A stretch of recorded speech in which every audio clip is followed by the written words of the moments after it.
I am always tweaking my bullet journal to fit real life, not just for the aesthetic. So today I'm recapping June, reflecting on what helped my mental clarity and what didn't, and flipping through my new July setup. Whether you're new to journaling or feeling stuck in your routine, I hope this gives you ideas for spreads that could work for you.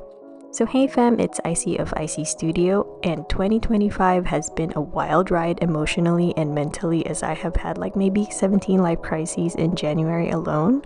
There were honestly weeks when I did not feel okay because I was going through changes. Bullet journaling has been a really helpful tool for me, and because of journaling, the past few months have been getting better. I have been trying different spreads recently, and I found that there are spreads that did not work for me in the past, but they do now. So let's take a look back on my June spreads.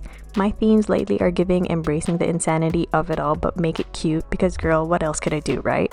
Anyway, I will be updating my June highlights page, which ChatGPT lovingly named Cloudy with a Chance of. I will be sticking one photo in each box that represents every week of June, and I will be using my Instax mini link to print photos from my phone. I usually do this at the end of the month, but I think I need to try and do this on a weekly basis to save me going through photos. But then again, I guess it's fun to look back on all of the photos I've taken during the month. What do you think? So if you do a highlights of the month page, do you wait till the end of the month or do you add memories as you go? I'd really like to know.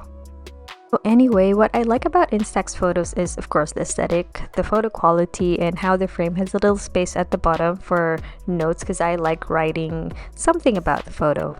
I also have a Sprocket photo printer, but I can no longer find the printer paper refills. This was a cheaper option to the Instax films.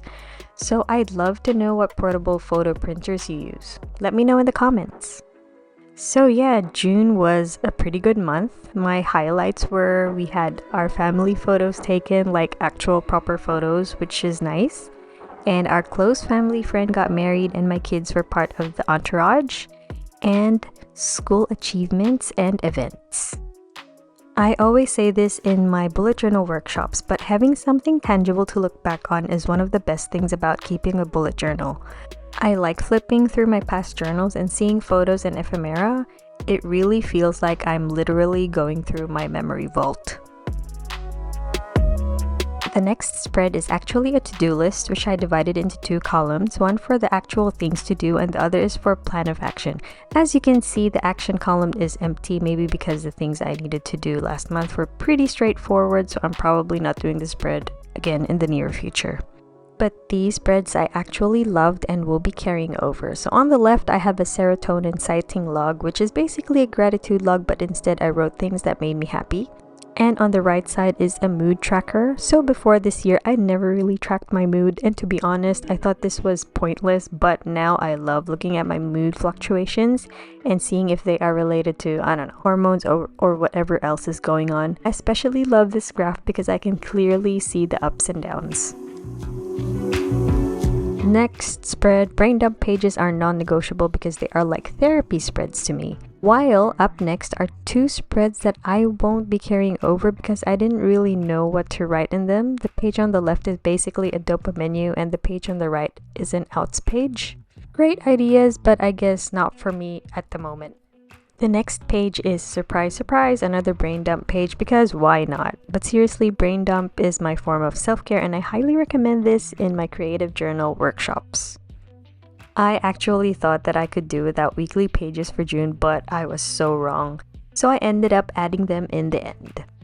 And after my weekly pages, I am doing a memory page. I have been very inspired by Martina Calvi and Mara McGuinness lately, so I've reserved some pages for memory junk journaling. My friend and I went to a book event at the beginning of the month. Dark romance isn't really our genre, but we had a lot of fun going around and seeing people all dressed up, talking to authors, seeing a lot of cool merch like these stickers. Not a smut girly, but it was a really fun day. I had a lot of fun doing these pages and hopefully we'll be able to do more of this for July. So back to this blank page here. I know I've already done a highlights page, but I just really want to add more photos. I want to do a collage style junk journal page, so I uploaded the photos on Canva and printed them out using my home printer. I've actually printed so many, so wish me luck on making them fit in that one small page. Initially, I was overthinking the picture placements, but I just went ahead and became spontaneous about it. Anyway, I really enjoyed making these memory pages and I would like to do more for July, hopefully. If you like keeping memories like me, I'd love to know what kind of spreads you use and if you use any prompts or if there's a unique way you do yours. I'd love to know about it in the comments.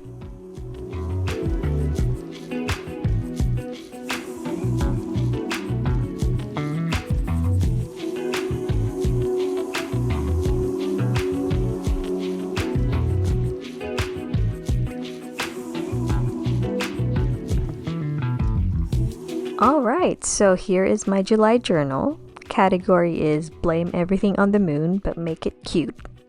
For my cover pages, I have a quotes page on the left and the monthly page on the right. The main color of the month is pastel purple with pink, metallic, and holographic accents, I guess. And because I love celestial things, I've used stickers and washi tape that reflect the overall vibe for July. And I also really wanted to bring back some gothic lettering, so here it is.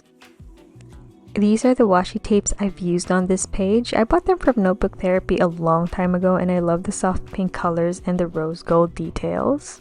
Oh, and the stickers I've used here were also purchased from Notebook Therapy. Too bad I'm not an affiliate. Bekanaman! And because I am extra, I really wanted to do a window of some sort for July, just like how I did for my 2025 bullet journal setup, which you can see here.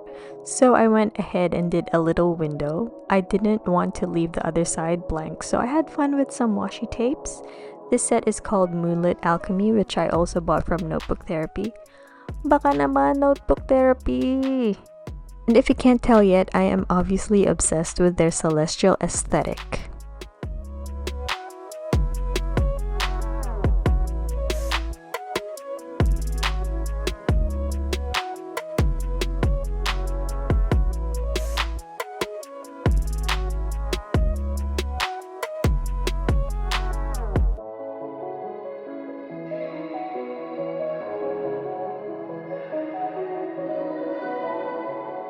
I was originally planning on using regular black ink for my gothic lettering, but you know, your girl is very extra and needs a lot of sparkle and shine.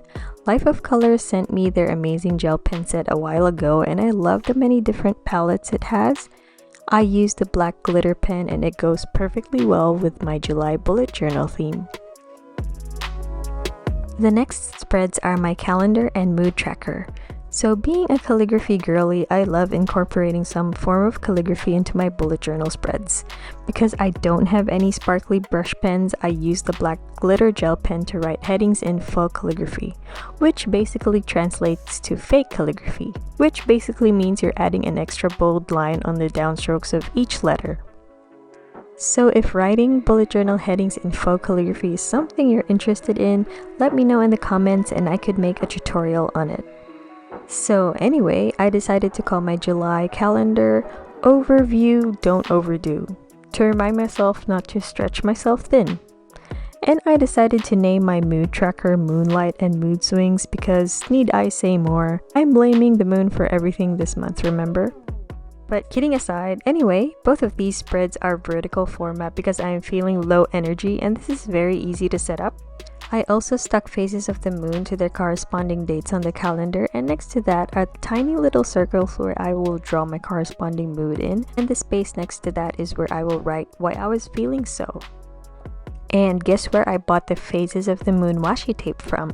Just take a wild guess. So I learned from my mistake last month and included weekly pages for July, and of course they are in waterfall tabs. I decorated the outer pages with pastel purple paper, stationery, and stickers and washi tapes from my cover page.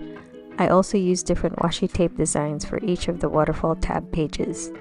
I find Dutch doors and waterfall tabs convenient because you don't have to decorate every page. The Dutch doors and waterfall tabs are the designs themselves. I actually have a video tutorial on how to do both. I'll leave the link in the description.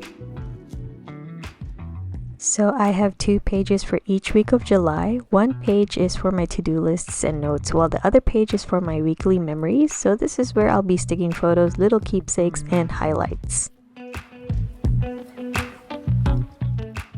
And after the weekly pages, I shall endeavor to make junk journal pages from things that I can't fit in the weeklies or spontaneous ones if I feel like it. So that is my July journal. I hope this has given you ideas or inspired you to try something new, because journaling is finding what works for you at this moment. If you've made it this far, I'd love to know your thoughts, and thank you so much for watching. I'll see you guys in the next video.